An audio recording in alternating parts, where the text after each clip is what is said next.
Hello friends, Pandian store சீரியலில் today எபிசோடில் பார்த்தீங்கன்னா, போலீஸ் இருந்துட்டு கதிரையும் அஜய்யும் போலீஸ் ஸ்டேஷனுக்கு வர சொல்கிறாங்க. கண்ணனை இவன் தான் நகையை எடுத்துகிட்டு போனானான்னு சொல்லி அடையாளம் காட்டுறதுக்காக ராஜி பார்த்தோன்னா ரொம்பவே கோவப்பட்டு ஷர்ட்டை பிடிச்சி, உன்னை கொல்லாமல் விட மாட்டேன்டா, எங்கடா என் நகை நம்பி உங்களை எப்படி துரோகம் பண்ணிட்டு இருக்கியா அப்படின்னு சொல்லிட்டு பயங்கரமாக சண்டை போடுறாங்க.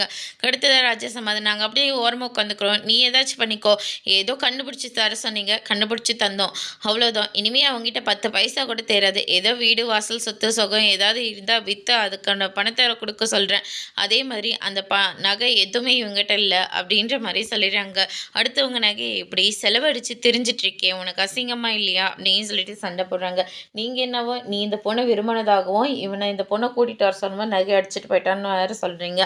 ஆனால் இவனை கேட்டால் அவன் வந்துட்டு நான் அந்த பொண்ணு தான் விரும்பணும் அப்படின்ற மாதிரி சொல்கிறான். இவன் பொய் சொல்கிறாங்க, இவன் சொல்கிறத எதுவுமே நம்பாதீங்க அப்படின்ற மாதிரி கதிர் சொல்லிடுறாங்க. இதை கேட்டோன்னே ராஜு ரொம்பவே ஷாக் ஆகுறாங்க. நான் ஏதாச்சும் பண்ணுறேன், நீங்கள் கிளம்பலாம் அப்படின்ற மாதிரி சொல்லிடுறாங்க. அதுக்கு அடுத்ததாக ராஜு இருந்துட்டு, எங்கே எனக்கு அசிங்கமாக போயிடுமோ, இப்போ இப்படிப்பட்டவளா ஓடிப்போன ஒருத்தியை தான் கல்யாணம் பண்ணிக்கிட்டியான்னு சொல்லுவாங்கன்னு சொல்லிட்டதுனால நான் இப்படியெல்லாம் போய் சொன்னேன். நீ நினைக்கிறது எதுவுமே கிடையாது.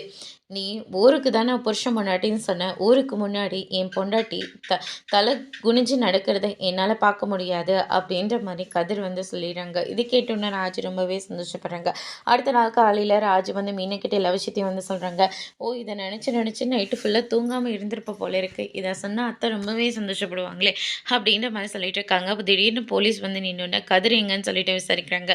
கண்ண விஷயமா, இங்கே பாருங்கள், அதெல்லாம் ஒன்றும் இல்லை, நான் கதிரை பார்க்கணும் அப்படின்ற மாதிரி சொல்லிட்டு போகிறாங்க. பாண்டியன் என்ன ஏதுன்னு விசாரிக்கிறாங்க. அடுத்ததாக அவர் சொல்லாமல் கதிரை பிடிச்சி தடன்னு இழுத்துட்டு ஸ்டேஷனில் போய் முட்டி போட வைக்கிறாங்க. இவன் தான் சார், இவனை நம்பி தான் என் பொண்ணை அனுப்பி வச்சேன், இப்போ என் பொண்ணு எங்கே போனான்னு தெரியல அப்படின்ற மாதிரி சொல்லிடுறாங்க. அதோட எபிசோட் முடிச்சு